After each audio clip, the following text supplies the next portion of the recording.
Hi, my name is Josh, and today I'm going to show you how you can use ChatGPT to create example answers for any question, as long as you have access to the mark schemes, extracts, materials, and anything else it requires, like the question sheet or any handouts that, whatever your topic is, you will need it for the exam. So let's get started on this. So the first thing we're going to do, okay, is make sure we have those documents to hand. So I'm going to give you an example in which I upload some the extracts, the mark scheme, and the question for comparison in GCSE English language on the edXL awarding body. So all you have to do for that is click that plus sign, as I just did, find those extracts and upload them. So you'll see them come up at the top when they're done, ideally PDF so it can read them. And the first thing you're going to say is, do you understand what I have uploaded? Keep your response brief, because what you don't want to do is for it to think it's being helpful and tell you exactly what you uploaded for 2 minutes and waste your time. So let's see what it says. There we go, so it definitely understands that. So what I think is best when you're ever revising for any exam is to see what a good answer looks like, because sometimes it's a little bit like searching in the dark to get a good response. And whilst the mark scheme tells you what a good answer might contain, it's kind of hard to see what that actually looks like. So what we're going to do first is we're going to move down to our chat box, and we're going to give it our prompt, and I'm going to read through the prompt for you as well. So there we are, and I'll separate this out so it makes a little bit more difference. There we go, lovely. So I've said, using the mark scheme to guide you, please answer 7B, referring to both extracts. I would like you to produce 3 answers. One answer will be graded 1 to 4 marks, 1 4 to 9, 1 full 14. You must explain after each answer and why they would get these grades. Now, of course, this does rely on you doing a little bit of research yourself, looking at that mark scheme. A good rule of thumb is if it's half marks, then that's a grade 4, and you can add or subtract from there depending on what your objective is. And what I've also said, very importantly, you explain why the answer will get these grades, because you're not doing this just to kind of see what it looked like, but you want to see its thought process. So in my do include, what I put here is how I like my answers to be given to me as a teacher. So you might have PETAL or PEE. For comparison, I do topic, evidence 1, evidence 2, and comparative statement. So I've told it to follow that exact scheme.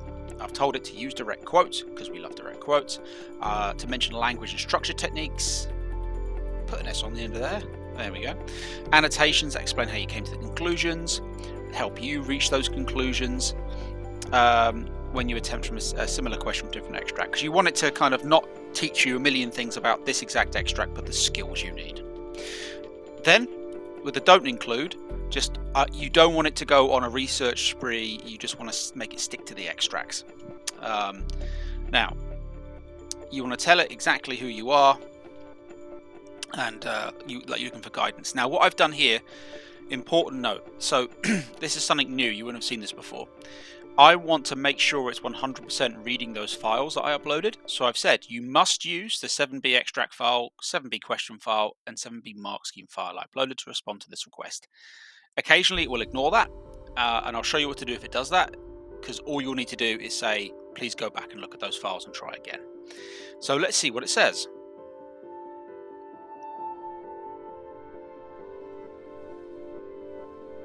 It takes its time analysing the documents, which is exactly what you want. You can even click there to see what it's doing, which is quite cool.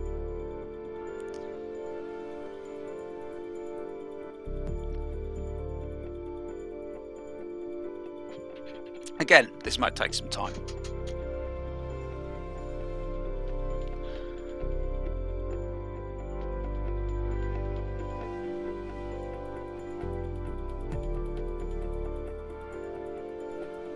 So after some time, it's had a little look at those documents, and here we go. So as we look,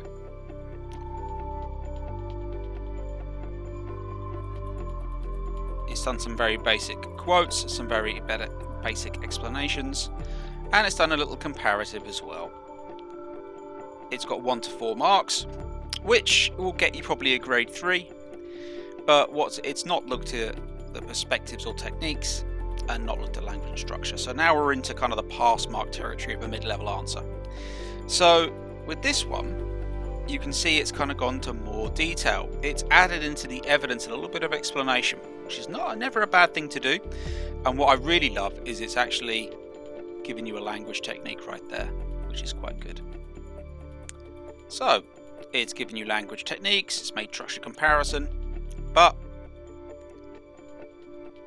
it's not done structure. So a high level answer, it goes into far more detail with the evidence, which is what you want. Now you could put a lot of this stuff into the comparative if you wanted to, but I'd be fine with that. What's really important here is the explanation it gives. A note as well, if you are doing the Edexcel mark scheme, they will be looking for two paragraphs of this kind of response to get that answer, but otherwise it's good. So look, it's given you a few little revision techniques. So I'm now going to ask it, produce a revision guide for this question that I can easily fit onto some flashcards, no more than a sentence or 2 for each card. Please. You can refer to the mark scheme for this. Let's see what it says.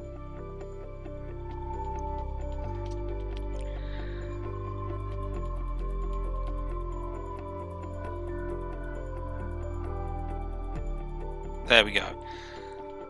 And it's turned it into some fantastic little flashcards with kind of the title and what will be on it.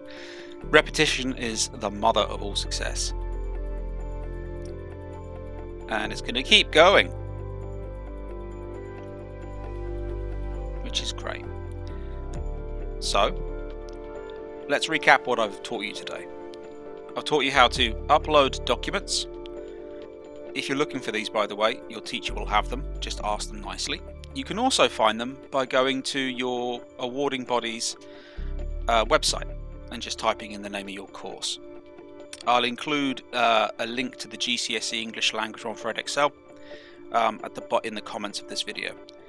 I've given you a great brief. I've shown you what to do in the case of it kind of glitching out. You just have to wait. And I've shown you how to get these low-level answers, which are very useful.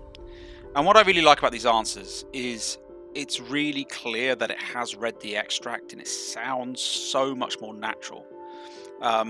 If you just kind of ask it, oh, how do I do a comparison question, it'll give you very generic responses. By giving it the documents that you yourself can read, it sounds far more plausible, far more real, which will translate into you learning far more from these responses. So it's giving you all the flashcards, it'll ask you more questions, but otherwise that's how you do it.